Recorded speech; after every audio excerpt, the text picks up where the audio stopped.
Hello প্রিয় ছাত্রছাত্রীরা, আমরা চলে এসেছি দ্বিতীয় পরীক্ষার 2024-এর দ্বিতীয় মূল্যায়নে।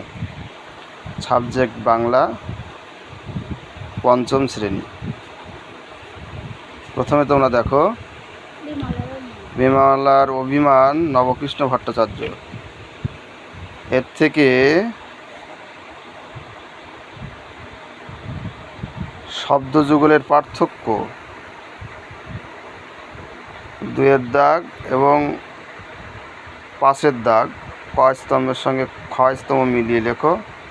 এটা খুবই একটা ইম্পর্টেন্ট, এটা পরীক্ষা আসতে পারে। আর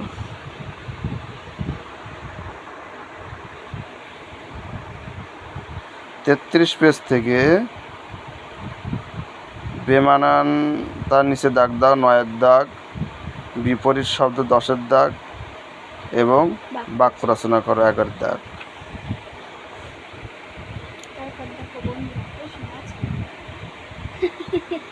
এখানে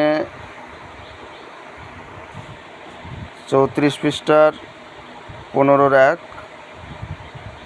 15.1-এর দেখো, বিমলাকে সারাদিন কোন কোন কাজ করতে হয়, এই প্রশ্নটা পড়বে। এই প্রশ্ন খুব ইম্পর্টেন্ট। এরপরে আছে ছেলেবেলা, রবীন্দ্রনাথ ঠাকুর। পেজ নাম্বার হচ্ছে 37 এবং 1-এর দাগ। খুব ইম্পর্টেন্ট, ভেরি ইম্পর্টেন্ট, পরীক্ষায় আসার সম্ভাবনা বেশি। শব্দ অর্থটা, 2-এর দাগ ক স্তম্ভের সঙ্গে খ স্তম্ভ মেলাও, 3-এর দাগ বেমানান খুঁজে নিয়ে লেখো।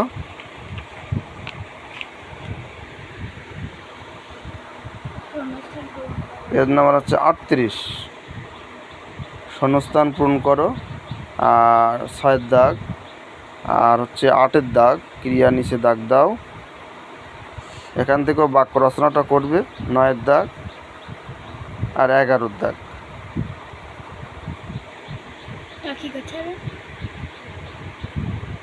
এখান থেকে পেজ নম্বর 39-এর 1-এর দাগ এবং 16-1 এবং 16-3, এই প্রশ্নগুলো 100% আসবে এবং এই সাজেশন অনুযায়ী এইগুলো তোমরা করলে পরীক্ষায় পাবে। এরপরে চ্যাপ্টার আছে মাঠ মানে ছুট, কার্তিক ঘোষ।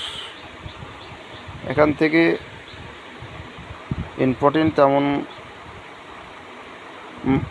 2-এর 1, 3-এর দাগ বাক্য রচনা, 4-এর দাগ ক্রিয়াটি বেছে নিয়ে আলাদা করে লেখো।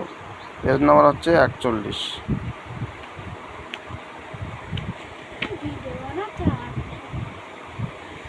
এখান থেকেও তোমরা 42 পেজে বিপরীত শব্দ আছে, 5-এর দাগ, 6-এর দাগ আছে অর্থ লেখো, 9-এর দাগ, 10-এর দাগ।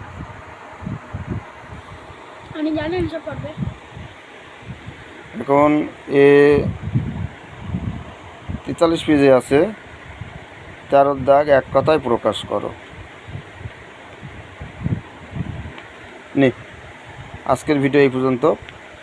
আর একদিন বাদে তোমাদের জন্য আর একটু ভিডিও তৈরি করব, সেই ভিডিওটিতে আরও সাজেশনগুলো বলবো পরে।